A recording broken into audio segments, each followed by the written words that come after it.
It seems some Democrats are finally waking up to the fact that President Obama is in many ways running a third term for President George W. Bush.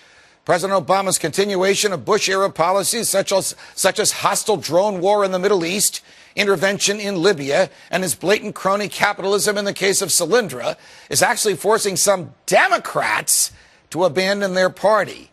And some of them have found their candidate. Joining me now is the former chair of the Belknap County, New Hampshire Democrats. Lynn Chong is registered now as an independent in New Hampshire. Lynn, it's a pleasure. Welcome to Freedom Watch. Thank you. I'm happy to be here. You are a Democrat. Thank you. You are a Democrat. You are the former county chair of Belknap County. You abandoned your own party and became an independent. Why did you do this? I decided to do this in August because I could see that it's really important what Republican gets sent out of New Hampshire during the primary. Our January 10th primary date is set now and coming up. And I thought I've got to have a hand in this. I want someone who will really challenge President Obama, and for me, that's Ron Paul. Why do you, a Democrat and a former leader of Democrats, have you decided that Ron Paul is the president we need? Because Ron Paul is very frank and honest. I saw him this week, Wednesday night in Portsmouth, and last night in Laconia. He's not an afraid person at all. He's not hedging his bets. He says what he believes, and I think we would not see any kind of, tit for tat, quiet, I won't touch this topic, I won't touch that topic if you don't, kind of deal, tacit or otherwise, between him and Obama when we have Ron Paul as a presidential candidate facing off with Obama during debates. I think during the time of Clinton and H.W. Bush, neither of them talked about Nicaragua.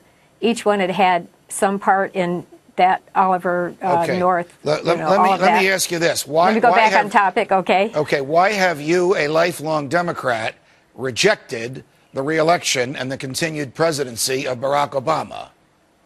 Well, you just said it for me. You voiced what I've been saying to friends for a while now. It's like having a third Bush-Cheney candidacy, a third Bush-Cheney set of years. He's got the same energy policy. He's got the same wars going. He's got Guantanamo still going. Oil policy is not changed a bit.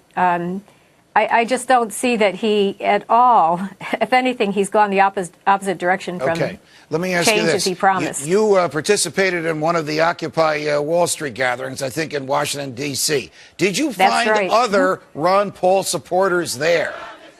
I did. I ran into a clutch of young people in their 20s carrying Ron Paul signs, and I said to them, "Are you really for Ron Paul?" And they said, "Yes." And we were there at the anniversary, the 10th year anniversary of the Afghanistan war starting, October 4th.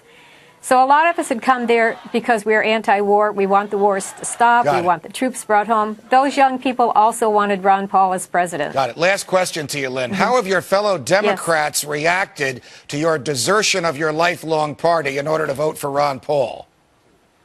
It's a good question. I've had lots of people say to me, "What are you doing?"